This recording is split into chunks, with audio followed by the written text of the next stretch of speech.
Capítulo 12 de Lo que el viento se llevó. La guerra continuaba, generalmente con discreto éxito, pero la gente había cesado de decir una victoria más y la guerra habrá terminado, como tampoco decía ya que los yanquis eran unos cobardes. Todos estaban persuadidos de que no lo eran en realidad y que sería necesaria más de una victoria para derrotarlos. Hubo, sin embargo, victorias por parte de los confederados, en el Tennessee al mando de los generales Morgan y Forrest, y en la segunda batalla de Bull Run, pero los hospitales y las casas de Atlanta estaban abarrotadas de enfermos y heridos. Cada vez eran más numerosas las mujeres vestidas de negro. Las monótonas filas de tumbas de soldados en el cementerio de Oakland se hacían cada vez más largas. El dinero de la Confederación había disminuido de modo considerable y el precio de los alimentos y de los vestidos aumentó en proporción. Los aprovisionamientos para el ejército exigían tal cantidad de víveres que las mesas de los habitantes de Atlanta empezaron a mostrar cierta penuria. La harina estaba escasa y costaba tan cara que se empleaban generalmente el grano sarraceno para los bizcochos y el pan. Las carnicerías tenían poca carne y los corderos habían desaparecido. Esa carne costaba tanto que solo las personas ricas podían permitirse el lujo de comerla. En cambio, abundaba aún la carne de cerdo, la volatería y las legumbres.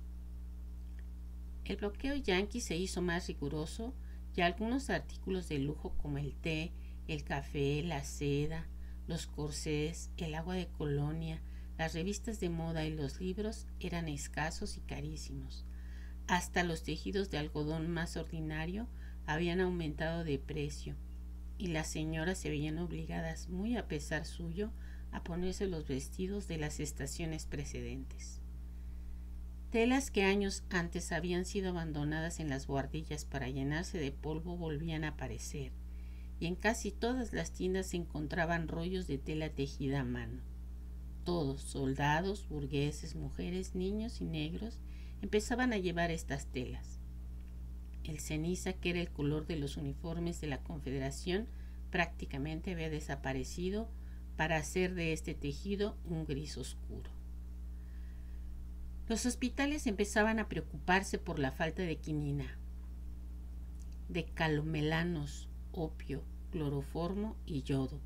Las vendas de tela y de algodón llegaron a ser un artículo demasiado precioso para tirarlas después de haberlas usado. Todas las señoras que hacían servicio de enfermeras en cualquier hospital se llevaban a casa cestos de ropa ensangrentada para lavarla y plancharla y ser puesta nuevamente en uso. Para Escarlata, apenas salida de la crisálida de la viudez, la guerra no era más que un periodo de alegría y diversión. Las pequeñas privaciones de alimento y de vestuario no la perturbaban en su felicidad de haber vuelto al mundo. Cuando pensaba en las jornadas largas y monótonas del año precedente, le parecía que la vida había tomado hoy un ritmo velocísimo. Cada día le traía una nueva aventura, nuevos hombres que solicitaban hacerle una visita, que le decían que era bella y que luchar, quizás morir por ella, era un privilegio. Amaba a Ashley con todas las fuerzas de su corazón, pero no podía por menos de incitar a otros hombres a pedirla por esposa. La guerra, siempre presente en el fondo, daba a las relaciones sociales una agradable ausencia de ceremonial que las personas ancianas observaban alarmadas. Las mamás se maravillaban viendo que hombres para ellas desconocidos venían a visitar a sus hijas, gentes que llegaban sin tarjetas de presentación y cuyos antecedentes eran desconocidos. La señora Merriweather, que jamás besó a su marido antes de casarse, no daba crédito a sus ojos cuando sorprendió a Maribela besando a su novio. Su consternación aumentó cuando su hija rehusó sentirse avergonzada. A pesar de que Picard pidió inmediatamente la mano de Maribela, aquella Aquello a su madre no le agradó nada. La señora Meriwether tuvo la sensación de que el país iba hacia la ruina moral y no se abstuvo de decirlo, apoyada por las otras madres. Pero los que esperaban morir de un día a otro ciertamente no podían esperar un año para pedir el permiso de llamar a una muchacha sin el tratamiento de señorita. No podían perder tiempo en un noviazgo largo, como se acostumbraba antes de la guerra. A lo más esperaban un par de meses antes de pedirla por esposa, y las muchachas, a las que se les había enseñado que era necesario negarse al menos las 3 primeras veces, ahora aceptaban a la primera petición. Todo esto divertía a Escarlata, la cual, aparte del fastidio de curar enfermos y preparar vendas, no hubiera querido que la guerra terminara jamás. En verdad, ahora soportaba bien el servicio del hospital porque este era un sitio buenísimo para la caza. Los débiles heridos sucumbían a su fascinación sin lucha. Bastaba solo cambiar un poco la expresión, mover un poco las mejillas y darle un poco de aire y enseguida se enamoraban. Era el paraíso comparado con el año anterior. Escarlata volvió a ser como antes de casarse con Carlos, como si no se hubiese casado nunca, ni hubiera recibido la triste noticia de su muerte y no hubiera traído al mundo a Wade. Guerra, matrimonio y maternidad habían pasado sobre ella sin tocar ni una cuerda profunda de su intimidad, y el niño estaba tan bien cuidado por los demás en la casa rojiza que había casi olvidado que lo tenía. Era nuevamente Escarlata O'Hara, o Scarlett O'Hara, la bella de la comarca. Sus pensamientos eran idénticos a los de la anterior, pero el campo de sus actividades se había ampliado grandemente. Sin preocuparse de la desaprobación de las amigas de la tía Pitty, se comportaba como antes de su matrimonio.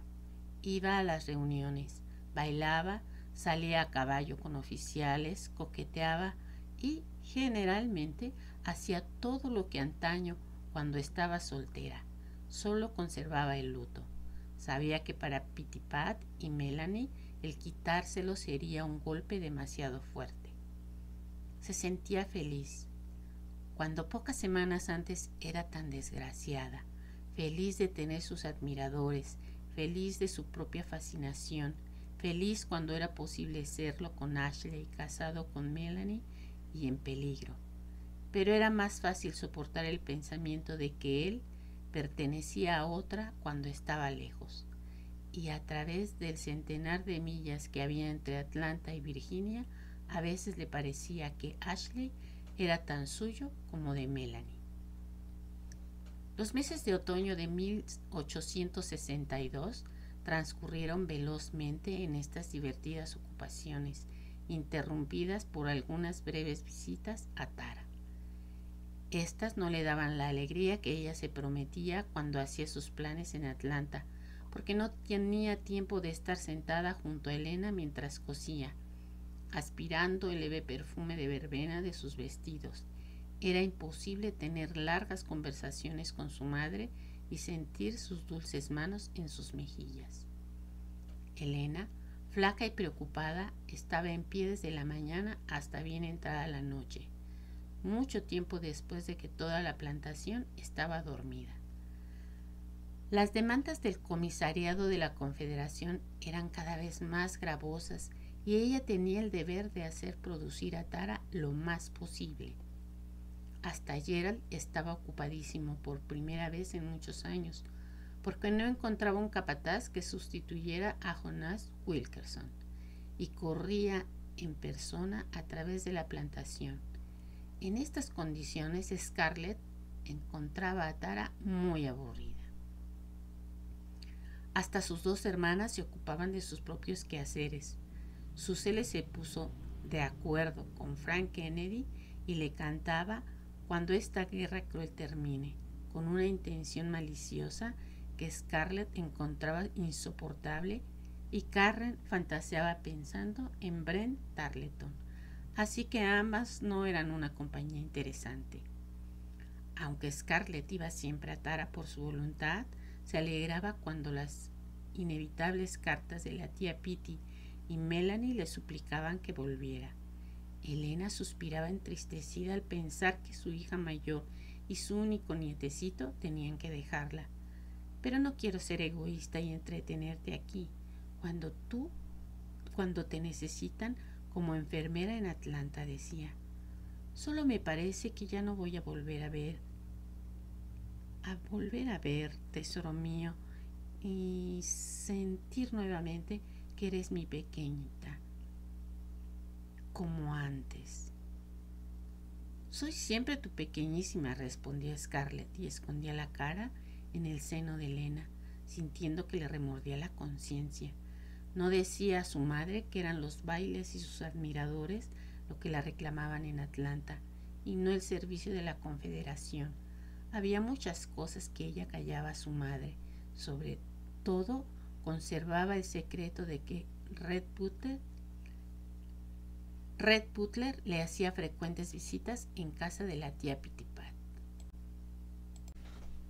Durante los meses que siguieron a la rifa de beneficencia, Red iba a verla cada vez que ella venía a Atlanta y la sacaba a paseo en su coche o en su caballo, llevándola a los bailes y a las rifas y esperándola fuera del hospital para acompañarla a casa.